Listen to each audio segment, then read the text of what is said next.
I'm a student doctor. My first patient is the reason I might die tonight. I'm a med student. I was just meant to observe, maybe assist. Nothing in our textbooks or training prepares you for this. I'm writing this from my locked bedroom as something he moves around my house like an animal, only quieter, more intentional. Please, someone tell me what to do. I don't know how long the door will hold. It started 3 weeks ago. I'd only just begun my first rotation, internal medicine. I was shadowing my supervising doctor at St. Thomas's. He was sharp, old school, always wore a bow tie and never seemed rattled. I looked up to him, still do.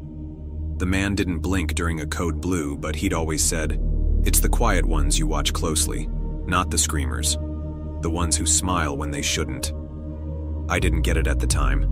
My first solo case, just a basic consult, but my supervising doctor let me take the lead, was a man listed as patient 46B, mid-30s, slight build. No emergency, no urgent flags, just unexplained bruising.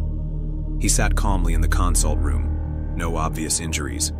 Pale, thin lips, brown hair that hung limp like it had given up. But his eyes, that was the first thing. They were gray, not blue-gray or hazel-gray, just gray, unsettlingly blank, like a fogged-over mirror. He spoke slowly, politely, his voice low and toneless, said the bruises started appearing 3 months ago. Inner thighs, upper arms, spine, places you'd expect with abuse or a bleeding disorder. I examined him, and yes, there were bruises, but they were wrong. The edges weren't purple or yellowing like healing ones. They were pitch black, with a red core, as if something inside was trying to get out. I remember asking if he was on any blood thinners. He said no. I asked about substance use, alcohol, anticoagulants. "Never touched a drop," he replied with a smile that felt like someone else's mouth wearing his face. I was unsettled, but I had to write something down, so I chalked it up as possible immune thrombocytopenia, gave him a mild corticosteroid prescription, and told him to return in a week. "We'll run more tests," I said. "Probably nothing to worry about." I regret those words. When he returned a week later, things escalated. He looked thinner. Same dark clothes, same blank expression, but there were more bruises. His neck now, around his jawline, and several across his scalp like blotches of ink. He didn't sit this time. He stood in the corner of the consult room, facing the wall, like he was in timeout. "Lucas?" I asked. That was the only name he'd given. "You okay?" "I can hear them now," he whispered. "In the walls. They want out, but they like you." I glanced at the mirror, wondering if this was some elaborate psych eval trick. But it was just me, alone, with him. He finally turned. His pupils were dilated, almost consuming the irises, and there was blood under his fingernails. "I don't scratch," he said, as if reading my mind. "They move around inside me. I'm not doing it." I referred him to our liaison psychiatrist. I also requested a follow-up with internal. Something didn't add up, physically or mentally. "We'll get you seen again soon," I told him. "Just hang in there, okay?" He nodded. "You should lock your doors more, especially after dark. You're warm. They'd like to wear you." The next day, I visited the psychiatrist's office to check in on the referral. The secretary looked up, confused at first. Then her expression shifted, something quieter, tinged with sadness. "He hasn't come in. You haven't heard?" "Heard what?" She hesitated. "He was found dead, last night, bludgeoned, in his office. Police think it happened after hours. We're closed today for..." I was already walking away, ears buzzing. I didn't want to believe it was connected. Couldn't be. But I felt it in my gut. I called the station, asked to speak with the detective in charge. I got bounced around until someone finally took me semi-seriously. "Yes," the voice on the other end said. "We're looking for a patient. Mid-30s, gave the name Lucas, used a fake address on the intake form, no ID. We're advising all staff at St. Thomas's to stay alert and avoid contact. The detective lowered his voice. We've found things. In Dr. P's office. Blood in places it shouldn't be. Symbols carved into the carpet beneath his chair. And something under his fingernails. Not human. That was 12 hours ago. I've been trying to act normal since.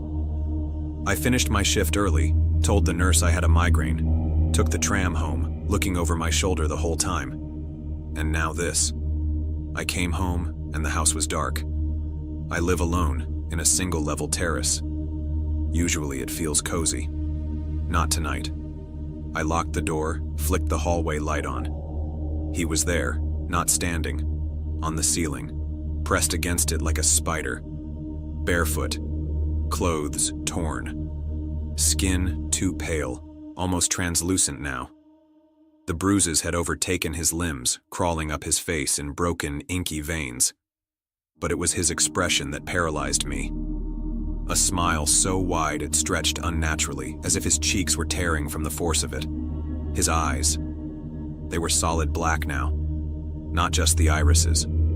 All of them. Like two obsidian marbles reflecting my horror back at me. He didn't speak. He just moved. Not like a person. His limbs twisted at angles no joint should allow, slow and jerky like a puppet handled by someone who's never seen one before. He crept across the ceiling toward me. I wanted to scream, but couldn't. My throat locked up. I stumbled backward, hands shaking, keys falling to the floor. He dropped, no sound, just thud, right in front of the door, blocking it. Standing there now, head tilted, arms hanging limp, still smiling. I ran, bolted up the stairs, locked myself in the bedroom. I've barricaded it with a chair and a shelf. I don't know if it'll matter. He hasn't spoken once, but he's knocking now. Not on the door, on the walls. Knock, knock, knock. Then silence. Then knocking from the other side of the room. I swear to God I heard him giggling. I called the police.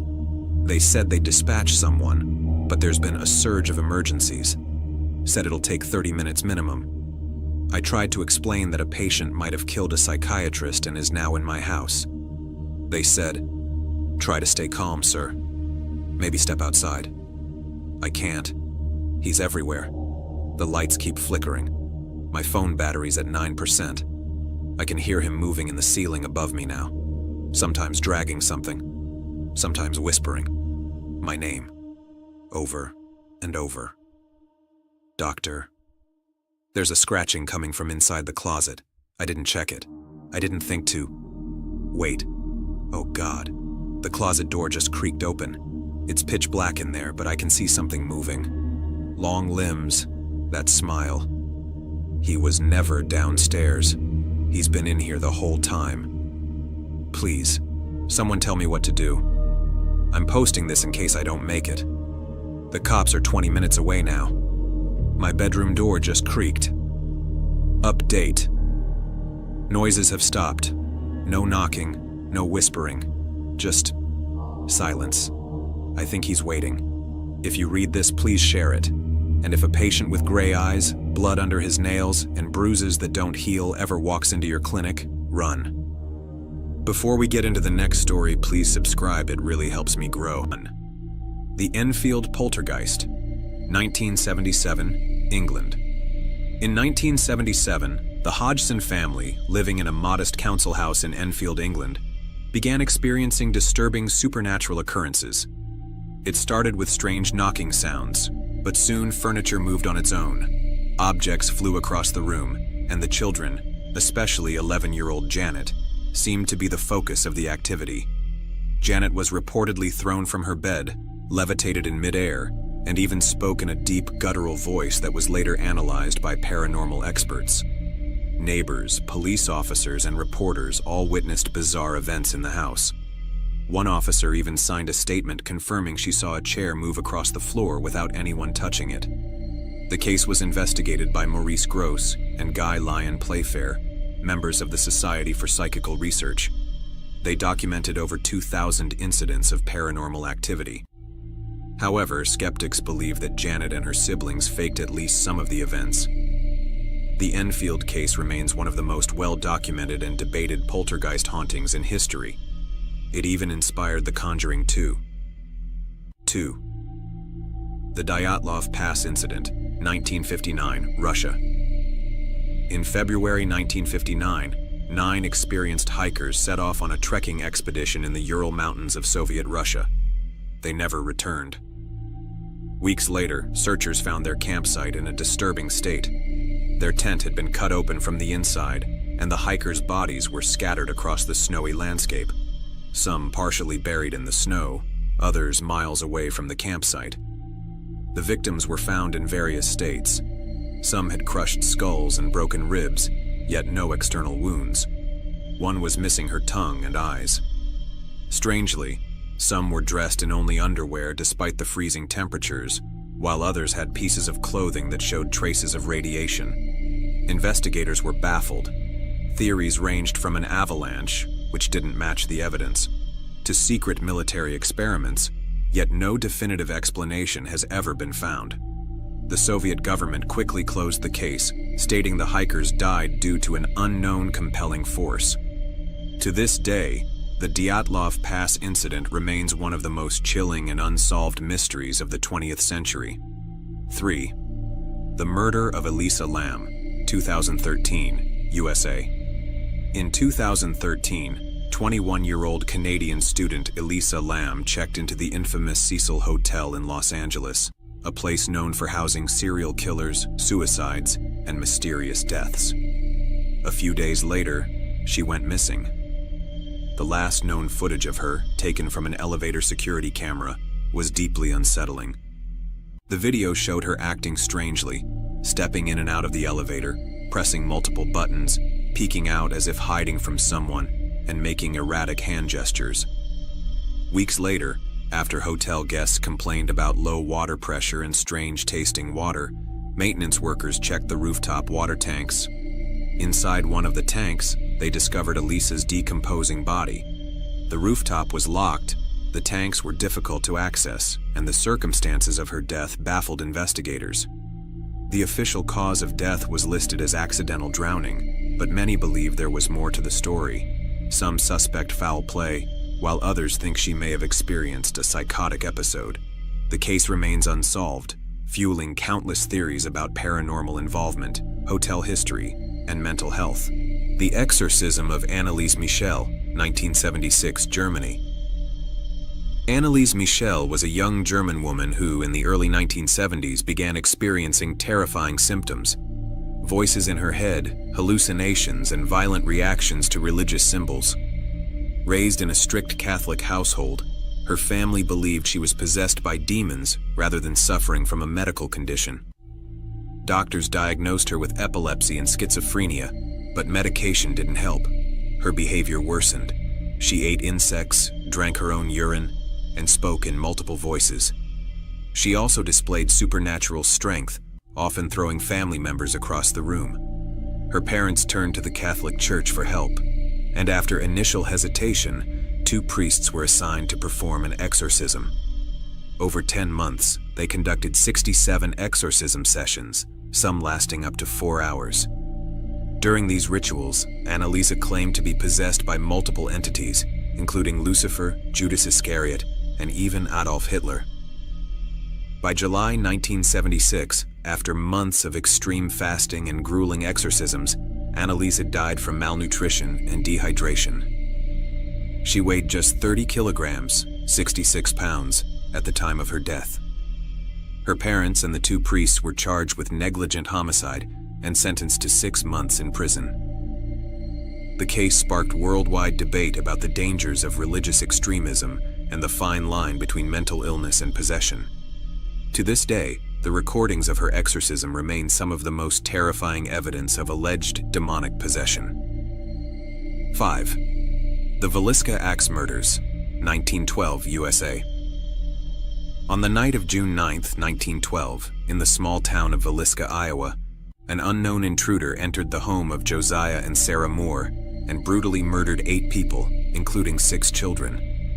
The attack was savage. The killer used an axe to crush the victims' skulls while they slept. The bodies of the Moore family and their 2 young house guests were discovered the next morning by a neighbor. Investigators found eerie details. The murderer stayed in the house for hours. Cigarette butts were found in the attic, suggesting he had been hiding there before striking. All the mirrors were covered. The killer draped cloths over the mirrors and reflective surfaces, a strange behavior that some interpret as ritualistic. No valuables were taken. This wasn't a robbery, it was a targeted attack. The axe was left behind. The killer wiped it clean and placed it next to the bodies. Despite several suspects, including a traveling minister who confessed but later retracted his statement, no one was ever convicted. The case remains one of America's most infamous unsolved murders.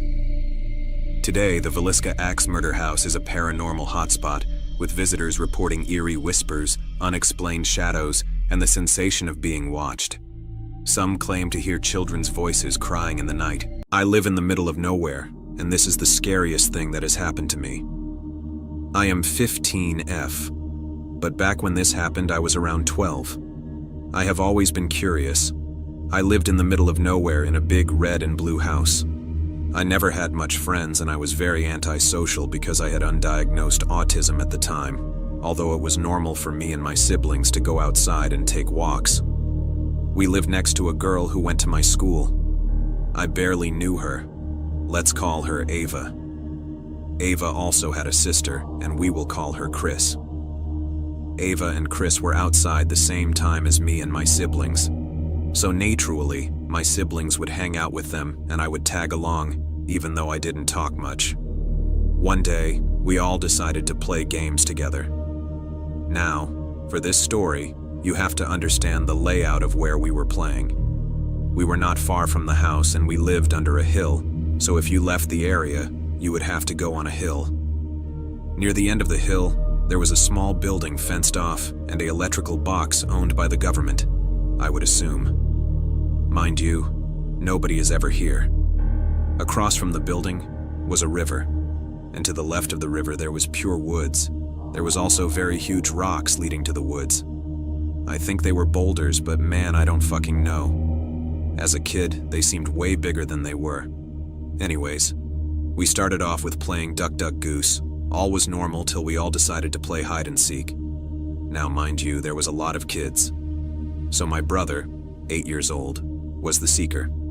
Me and Ava were together while my siblings and her sisters were also divided in pairs. My brother begins counting and me and Ava are looking for a place to hide. We see one of the giant rocks and decide to hide in front of it because it was so huge my brother wasn't able to see us from the front. We sat on the ground chuckling, hearing my little brother find everyone. Eventually we were the last hiders left. We hear my brother a bit farther away from us, so we assume it's pretty safe and we won't get found. We wait there for about 5 minutes till we see it, something I will never forget. What passed by us looked devilish. It looked mangled up and had patches of skin taken from its fur. It had sharp teeth and gray-brown colored hair. It had cuts all over its body. It was walking on all fours and turned to look at us. Everything after is a blur. The thing ran away, and I grabbed Ava's hand and ran. I asked her if she saw it too, and she was equally as afraid as me. We told my siblings and the rest of the kids and ran the fuck out of there. I don't live there anymore because I live with my dad, but whenever I come over we pass that spot. I get the same memories, hoping it won't come after me again. Now that I'm old, I am going to assume it was a mangled up wolf or coyote, but it looked way too huge to be a coyote. I don't even know. I'm fucking baffled by this and I refuse to go near her in the woods anymore. Before we get into the next story, please subscribe, it really helps me grow. Why am I killing my friends? There was only one good thing about snow. Traipsing through drifts up to my knees, I dropped onto my stomach, fingers already trigger happy. Snow was the perfect hiding place. Trees were unreliable when hiding was on everyone's mind. My first kill was a girl in a tree, Maybeth. I sat behind her in trigonometry. She used to lend me her calculator. Snow was why I found her, why I pointed my sniper rifle at her head and blew her brains out, beads of dripping red splattering pristine white. The warm glow of the cabin against the pitch-black sky was cruel, but I had adapted to the cold. I was used to numb.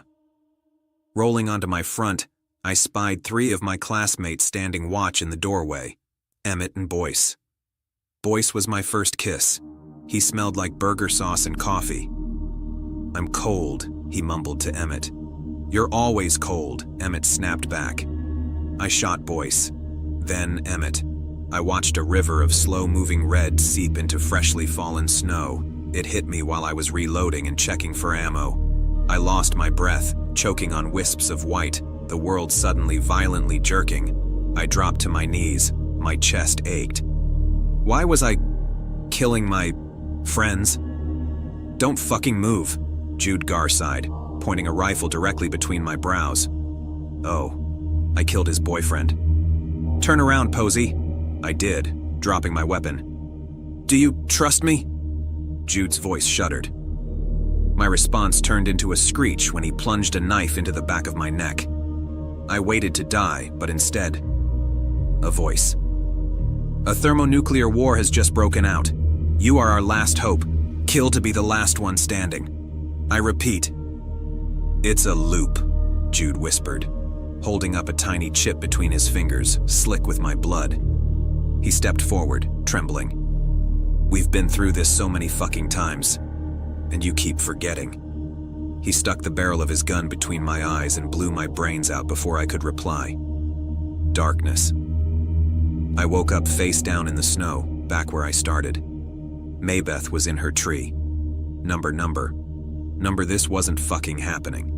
This wasn't real. With trembling hands, I dragged my pocket knife across my throat.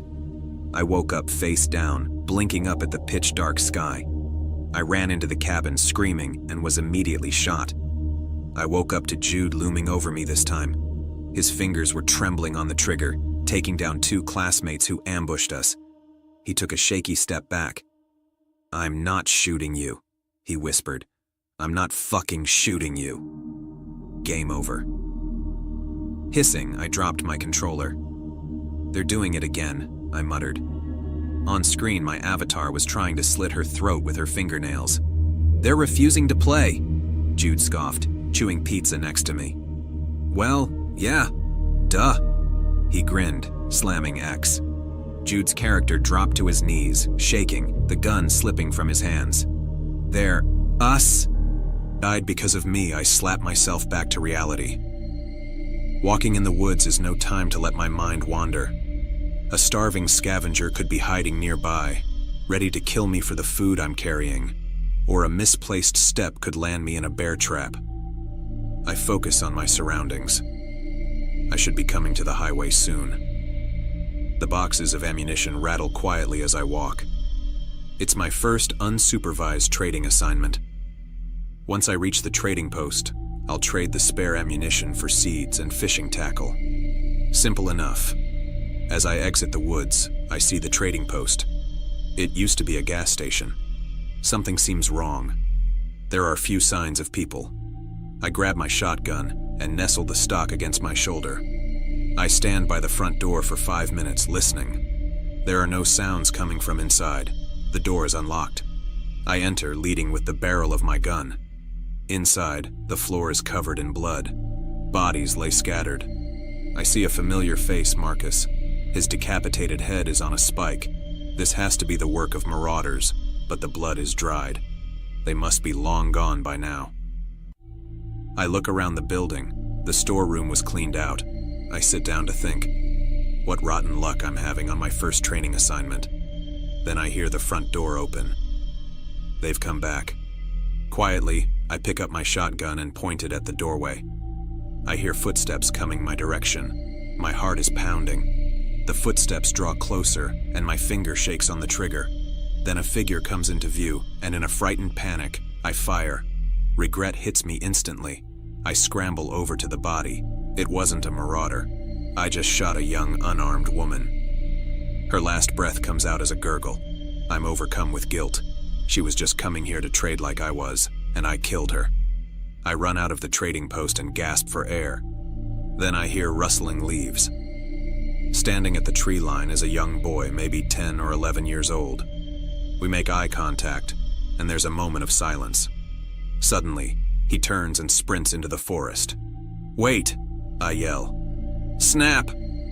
He cries out in pain. I run over and see his leg is caught in a bear trap. I level my shotgun. It's the right thing to do, to give him a quick death. But my finger won't pull the trigger. I can't do it. I see too much of myself in his frightened expression. I kneel down and release him from the trap. He takes off into the forest with a severe limp. He's just trying to survive like the rest of us, but I doubt he'll live to see tomorrow. I decide that all I can do is turn around and start walking. It's a long way back to camp, and I'm coming back empty-handed. I think my engagement ring was killing people. I never thought I'd be writing this, but I feel like I need to tell someone what's happened. Jake and I had been together for 3 years when we started talking about getting engaged. We both loved antiques. You know, items with history and stories embedded in them. Every weekend we'd hunt together through antique shops and estate sales, searching for all sorts of forgotten treasures. That's how we found the ring. The perfect ring. At least that's how it felt then. It sat in a locked case at Madame Eloise's shop downtown, a deep blue sapphire set in an intricate gold band with delicate filigree. Art Deco. Unique. Perfect. I knew it immediately. Jake, ever the romantic, insisted on buying it then and there. He shooed me from the store, promising to make it special. 2 weeks later, on a warm evening, he led me to our favorite park bench beneath the willow tree we always loved. He knelt, eyes bright with excitement, and presented a small velvet box. I knew what was inside before he even opened it. But when my eyes finally fell on the ring itself, my heart stuttered, and I seemed to forget everything I knew. My mind went blank. "Where did you get this?" I asked, fingers hovering over the gold band. Jake grinned. "You know where." And I did know, of course. My brain was just temporarily mush, I guess. It was the ring from Madame Eloise's shop. But inside the band, something new gleamed under the lamplight. An engraving. LM and JC. I ran my thumb over the initials. Lucy M and Jake C. Jake shrugged. It was already there. Fate, right? The night air seemed to press around us. Something cold curled in my stomach. "What are the odds?" I whispered. "I'm not a statistician," Jake laughed, "but I think it was meant to be." We drank champagne under the willow, and I fell asleep that night with the ring on my finger, feeling like the luckiest woman alive. Then the nightmares started. I dreamed of a bride in a blood-spattered church, sobbing behind her veil. When she turned to face me, her face was bruised and tear-streaked. I woke, gasping for air, my chest feeling like it was about to explode. "Bad dream," Jake mumbled, pulling me closer. "Just nerves," I lied, glancing at the sapphire gleaming in the darkness. The next morning, things got so much worse. My neighbor waved as I collected the mail. The sapphire caught the sunlight, flashing blue for just a second. 5 minutes later, her brakes failed as she backed out of her driveway. Her car plowed into an oncoming delivery truck. I watched paramedics pull her mangled body from the wreckage. I tried to convince myself it was a horrible coincidence. 1 in a billion or something.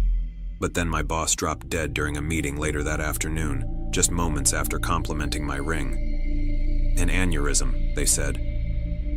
I saw how his eyes fixed on the sapphire right before blood trickled from his ears. Deep down, I knew I had been cursed by the ring I loved so much. I had become a walking omen of death. On my way home that night, still in shock, I witnessed a man glance at me, then climb up to the ledge of my apartment building and jump without hesitation. The thud his body made when it hit the pavement will haunt me forever. His dead eyes found mine in the crowd. I clutched my hand to my chest, and the sapphire felt warm against my skin. Too warm. When I looked down, I noticed a faint burn mark on my skin. Around midnight, I decided it was time to remove the ring, but my finger had swollen. The band wouldn't budge at all. No amount of soap, ice, or oil could loosen it. As the days continued, so did the deaths. A barista touched my hand while returning change. Minutes later, he choked to death on a scone as I waited for my cold brew. An elderly woman who admired my ring at the grocery store was crushed beneath collapsing shelves moments later. At dinner with friends, I kept my hands hidden under the table, but Melissa insisted on seeing the ring. The moment the sapphire caught the light, a waiter carrying Cherry's Jubilee tripped. The dessert's high-proof alcohol splashed across nearby tables, igniting instantly.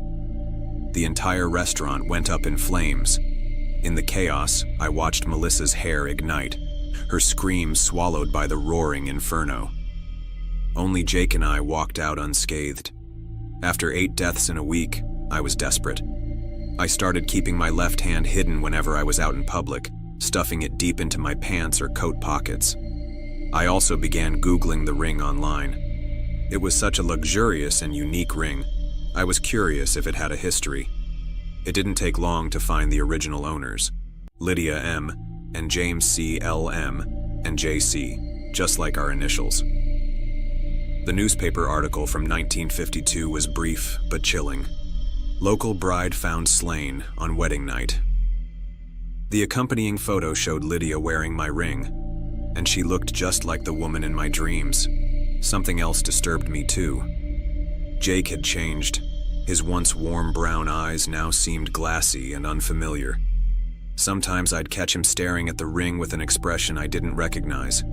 Possessive, hungry. When I mentioned the deaths, he'd shrug them off as coincidences. When I suggested we research the ring's history together, he changed the subject. I began to research alone, visiting libraries and local historical societies. I found more articles about Lydia and James. They'd been high school sweethearts. James had given Lydia the sapphire ring as a symbol of his undying love, a family heirloom passed down through generations. But on their wedding night, something had gone terribly wrong. The police found Lydia's body in their honeymoon suite, strangled. James was nowhere to be found. For weeks, the papers speculated about his whereabouts. Had he killed his bride and fled? Had they both been victims of a robbery gone wrong? 6 months later, James's body washed up on a riverbank 50 miles downstream from the bridge where his car had been found abandoned. His death was ruled a suicide. In my search, I discovered an old woman who claimed to be Lydia's cousin. She lived in a nursing home on the outskirts of town. When I visited her, she recognized the ring immediately. "You need to get rid of it," she whispered, her papery hand clutching mine. It was cursed by James's great-grandmother, a woman scorned. She wanted revenge on the family that had rejected her, so she placed a curse on the ring. It brings death to anyone who sees it, except for the wearer and their beloved. She leaned closer. But there's a price for that protection. "What price?" I asked. "I think your souls," she said. "I can't be certain. I only know James wasn't himself after he gave Lydia that ring. It changed both of them over time. The night he killed her, his eyes were different. I had seen them myself, empty, like you were staring through a window. Like Jake's eyes now. The old woman told me how to remove the ring. It had to be done on a new moon. There was a mixture I needed to prepare, herbs and oils and other things I won't mention here. The process would be painful, but it was the only way. The next new moon, I prepared everything as I was told. Jake watched with those unfamiliar glassy eyes as I submerged my hand in the mixture. The pain was excruciating. My skin blistered on contact, but it worked. The ring loosened. With one final, agonizing pull, I wrenched the ring free. My finger came with it, severed cleanly at the knuckle. Blood poured from the wound, but I felt only relief as the sapphire glowed with rage. Jake lunged for the ring, but I was faster. I dropped it into a cloth bag and tied it with red thread 7 times exactly as instructed. We drove to the old bridge at the edge of town. The bag seemed to get heavier with each mile, and I could swear I heard scratching coming from inside it. At the center of the bridge, we stood in darkness, staring at the black water below. No moon reflected on its surface. "Are you sure?" Jake asked, his voice finally his own again. I nodded, clutching my bandaged hand. "It has to end." He held the bag over the railing. For a moment, it seemed like he couldn't let go, like the bag was stuck to his hand. Then, with visible effort, Jake opened his fingers. The splash below was small. The ripples disappeared quickly. It's been 3 weeks. No accidents, no deaths. Jake is himself again, though he remembers everything. We both do. When Jake and I drive over that bridge, we both fall silent, staring at the water below. Sometimes I dream of the river bottom, of silt slowly covering the cloth bag, of water flowing endlessly over hidden things. In these dreams, I see fish swimming near the bag, then darting away suddenly. The ring is down there, waiting. Is it truly contained, or simply biding its time? When I wake from these dreams, my missing finger throbs with phantom pain, and I wonder if somewhere in the darkness of the river, a sapphire pulses in answer, a silent killer that haunts us all. For 23 long days, the bony, rotting shell of a once man stalks its next prey. Tall and mighty, it would have no issue running up to the man and ripping his heart out. Yet it likes to play its little game, tiptoeing around its victim, letting it see glimpses of its fate, an odd footprint shuffling. With every bit of uncertainty, the beast feels another 10 bits of excitement. Today was the day. It sneaks into the apartment on its long legs, ending spiked legs akin to the point of a compass, silently stepping into the apartment behind the man before darting under the bed in the room. And now, again, it waits. Awaiting the moment its meal steps out of the bathroom and into its jagged teeth. It waits and waits, but nothing comes up of it. Besides a small thud it heard, there's no evidence of the person leaving. With an annoyed scowl, it stands tall in a final attempt to scare them. It drills its jagged claws through the plywood of the door, tearing a wide hole, only to find its prey dead. In an instant, the beast feels immense fear. To its knowledge, it is at the top of the food chain, but to kill a man? A species thought to be second to none? What could possibly be stronger and faster than it to take its fill before it? The creature looks around, deciding to scavenge whatever is left of the body, only to find it entirely uneaten. It pokes at the foam in their mouth, thinking that it's some kind of poison that was shoved down their throat. It doesn't smell like anything. After turning the body over and getting a good look, it notices the bottle in the body's hands. The grasp on the tiny pill bottle is tight, with no pills in sight. Don't humans usually eat these to feel better? The atrocity ponders. Such an abomination that looks devoid of emotion to any observer being so perplexed probably would have looked comical, but it itself only felt embarrassed. Perhaps the assailant is still here. As enticing as it is, it's also a terrifying thought. It may be faster than it to kill man, but it also must be fatter, more plump and a better meal than any pathetic human. In a hurry, it searches through the barren place, trying to be quiet as it flips the apartment upside down in an attempt to find the murderer, but nothing turns up. Finally defeated, the beast walks back into the bathroom. Its eyes gaze on the body. Believing that the foam is some sort of poison, it decides not to eat the human in fear. The only thing to catch its eye is their phone. It's never seen one. It pokes and prods at the foreign device until it turns on. It did, however, know some English, just enough to understand. Fingerprint not detected. Try holding longer. It presses the phone against the man's fingers, and it unlocks. It scrolls through the phone with its cat-like curiosity. This might become its new post-meal hobby. Now, absent-mindedly scrolling through the phone of its victim, the creature notices that something is off. On a particular social media website, it reads something about suicide. The addition of "side" must mean it's some murder or death. As clever as it is terrifying, it happens to know some Latin, enough to recognize the phrase. It has seen homicides, hell even committed them, read about femicides on torn newspapers in the dumpsters around town. But a suicide, that's new. Now finding more personal things, it looks at the profile picture of the account. It matches the dead man's face. The corpse must be the owner of this account, which means it also is the one that wrote about the suicide. The creature feels angry at itself, as mighty as it is. The very thing it was hunting is more knowledgeable about a subject than it is. Still entranced by what it has learned, its gaze remains undivided from the screen. It taps some buttons, tinkers with settings, when the flashy letters of Google's logo catch its attention. The colors blast like fireworks against the black screensaver. It clicks and observes the new layout it's been tossed into. It tries to read the prompts that have suddenly appeared: painless ways to commit suicide, painkillers, painkillers for sale, pharmacies near me, Google Maps. For lack of a better term, the creature is beyond confused. Painless? Pharmacy? How does a pharmacy tie in with death? Was he ill and trying to find some pills to feel better?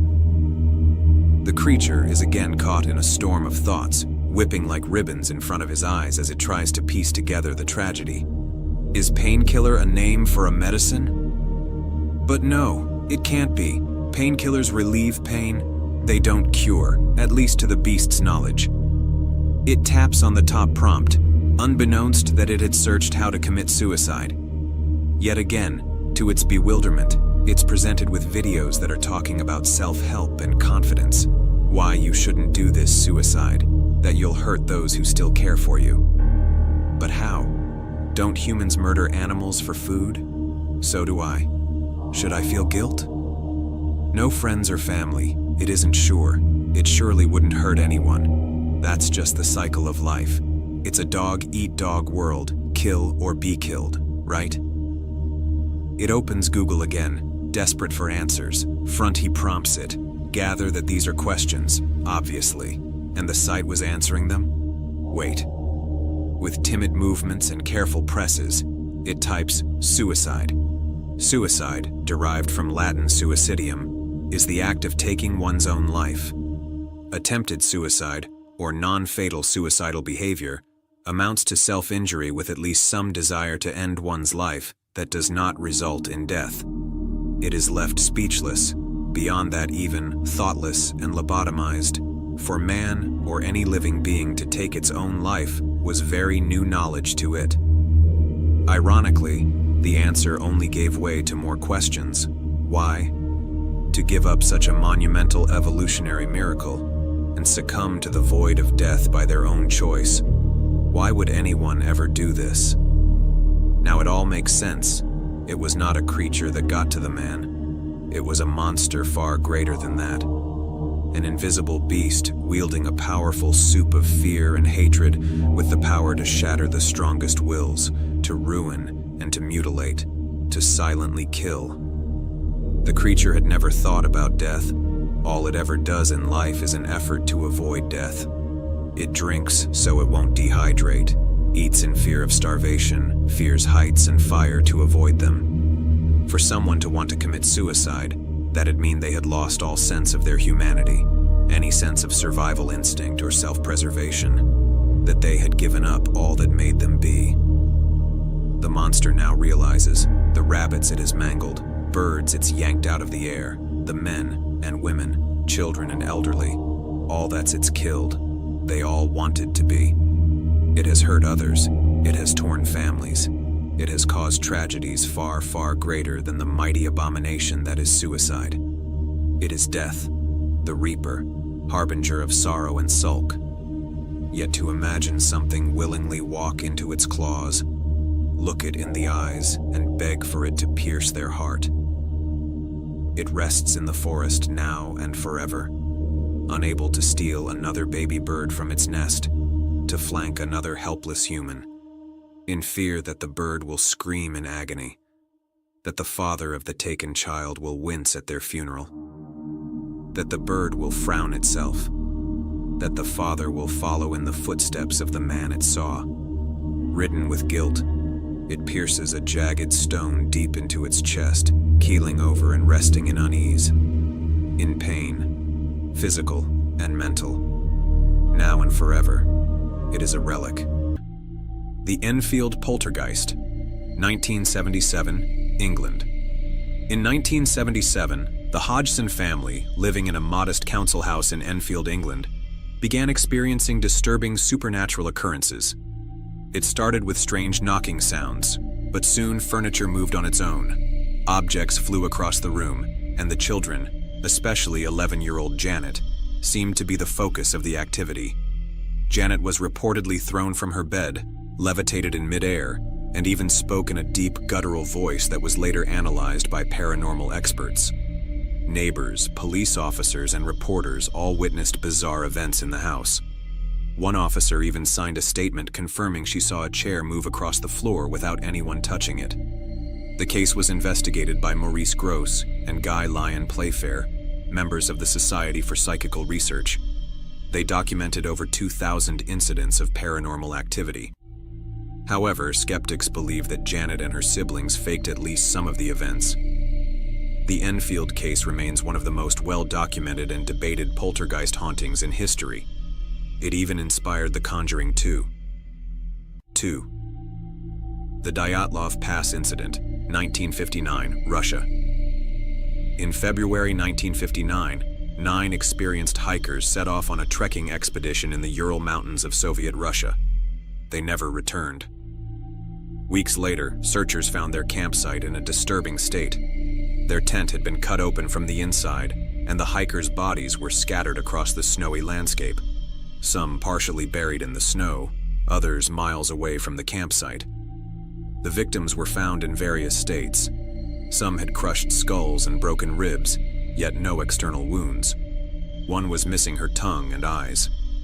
Strangely, some were dressed in only underwear despite the freezing temperatures, while others had pieces of clothing that showed traces of radiation. Investigators were baffled.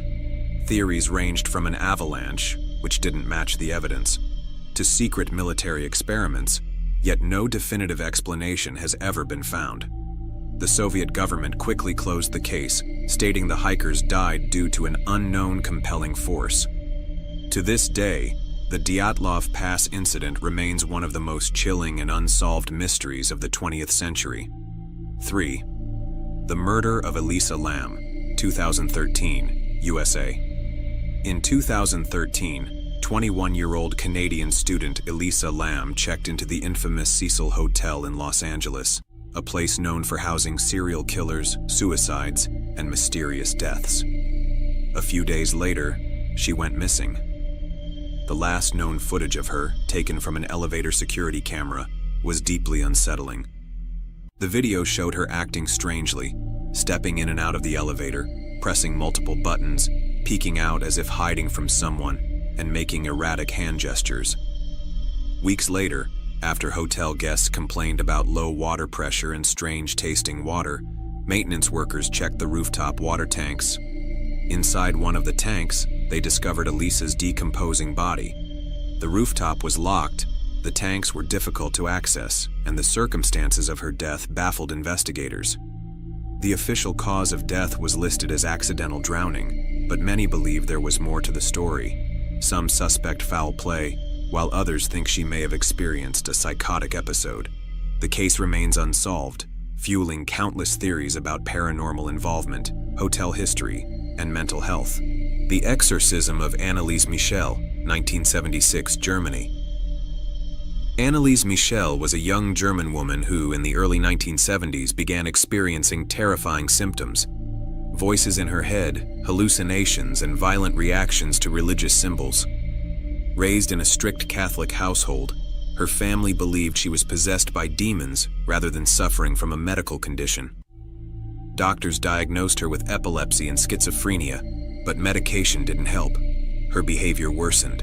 She ate insects, drank her own urine, and spoke in multiple voices. She also displayed supernatural strength, often throwing family members across the room. Her parents turned to the Catholic Church for help, and after initial hesitation, 2 priests were assigned to perform an exorcism. Over 10 months, they conducted 67 exorcism sessions, some lasting up to 4 hours. During these rituals, Annalisa claimed to be possessed by multiple entities, including Lucifer, Judas Iscariot, and even Adolf Hitler. By July 1976, after months of extreme fasting and grueling exorcisms, Annalisa died from malnutrition and dehydration. She weighed just 30 kilograms, 66 pounds, at the time of her death. Her parents and the 2 priests were charged with negligent homicide and sentenced to 6 months in prison. The case sparked worldwide debate about the dangers of religious extremism and the fine line between mental illness and possession. To this day, the recordings of her exorcism remain some of the most terrifying evidence of alleged demonic possession. 5. The Villisca Axe Murders, 1912, USA. On the night of June 9, 1912, in the small town of Villisca, Iowa, an unknown intruder entered the home of Josiah and Sarah Moore and brutally murdered 8 people, including 6 children. The attack was savage. The killer used an axe to crush the victims' skulls while they slept. The bodies of the Moore family and their 2 young house guests were discovered the next morning by a neighbor. Investigators found eerie details. The murderer stayed in the house for hours. Cigarette butts were found in the attic, suggesting he had been hiding there before striking. All the mirrors were covered.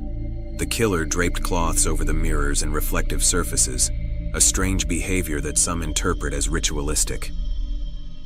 No valuables were taken. This wasn't a robbery, it was a targeted attack. The axe was left behind. The killer wiped it clean and placed it next to the bodies.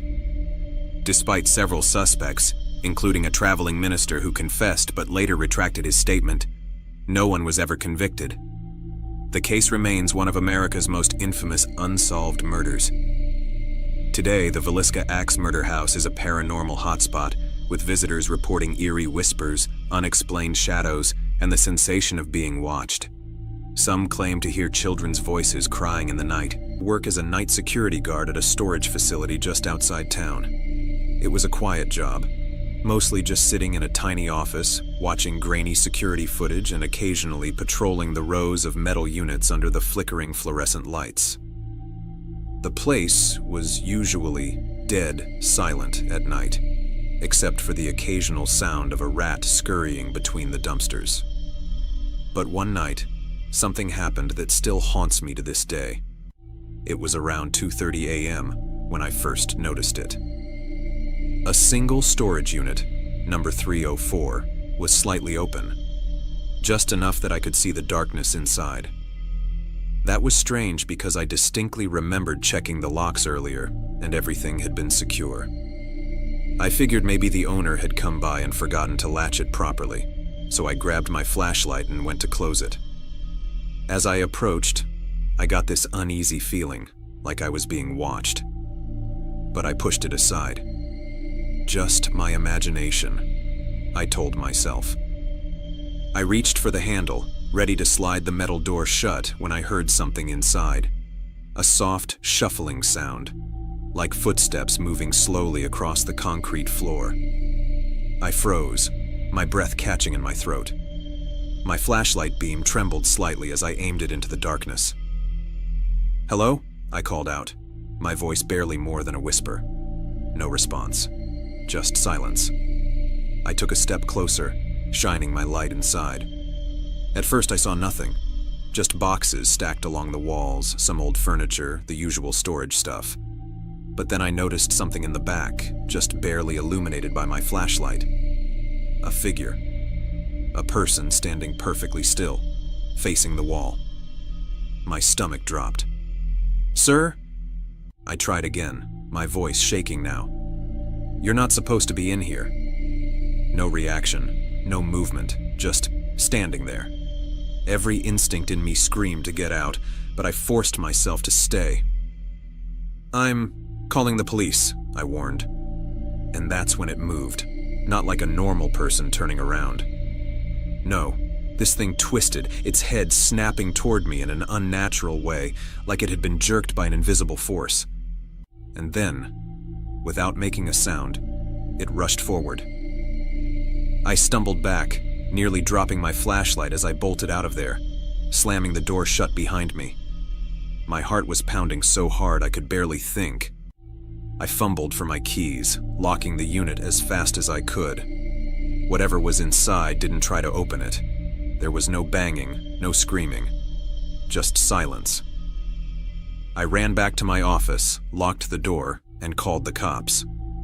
When they arrived, I took them straight to Unit 304. One officer unholstered his gun while the other unlocked the door. My stomach churned as the metal creaked open. The unit was empty. No boxes, no furniture, no sign that anyone had ever been inside. Just bare concrete walls and a thin layer of dust covering the floor.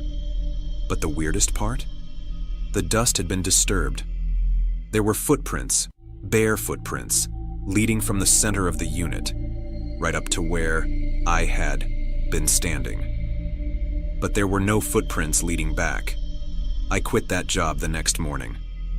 I don't know what I saw that night, and I don't want to know.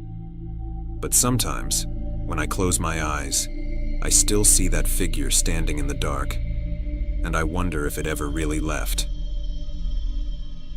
A few years ago, I took a job as a house sitter for an older couple who spent their winters in Florida. It was easy money, just keep an eye on the place, water the plants, and make sure everything was in order. The house itself was nice, a little outdated but cozy, sitting on a quiet street with hardly any neighbors. It seemed like a perfect gig. For the first few nights, everything was normal. I'd watch TV, make some food, and occasionally walk around to check the doors and windows before going to bed. But then, about a week in, I started noticing weird things. It was small at first. A chair slightly pulled out from the dining table when I was sure I had pushed it in. The basement door cracked open even though I never went down there. I brushed it off, telling myself I was just being forgetful. Then, one night, I woke up to a noise. It was a soft creaking sound, like footsteps on the floorboards. My heart pounded as I listened, but after a few moments it stopped.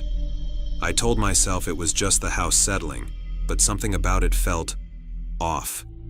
The next morning, I noticed something even stranger. In the hallway outside the bedroom, there was a long mirror attached to the wall. I barely paid attention to it before, but now, I saw something weird. Fingerprints. Smudged into the glass, like someone had pressed their hands against it. The thing is, I never touched that mirror. That night, I double-checked all the doors and windows before bed. Everything was locked. But again, around 2 a.m., I woke up to a sound. This time, it was closer. Breathing. I held my breath, straining to listen. It was faint but steady, coming from just outside my bedroom door. My stomach twisted as I realized I wasn't alone. Slowly, I reached for my phone and turned on the flashlight. The second the beam hit the door, the breathing stopped. Just dead silence. I stayed frozen for what felt like hours, but eventually, exhaustion took over, and I must have dozed off. When I woke up in the morning, I forced myself to check the house. Nothing was out of place. The doors were still locked. But when I passed the mirror in the hallway, my blood ran cold. There was a new set of fingerprints, higher this time, as if someone had been standing there, watching me sleep. I packed my stuff and left that afternoon. I called the homeowners, made up some excuse about a family emergency, and never went back. They called me a week later, saying their alarm had gone off in the middle of the night. When the police arrived, they found the basement door wide open, but nothing was stolen. Whoever, or whatever, had been in that house wasn't after their belongings. And to this day, I can't shake the feeling that while I was sleeping, someone had been standing just outside my door, listening.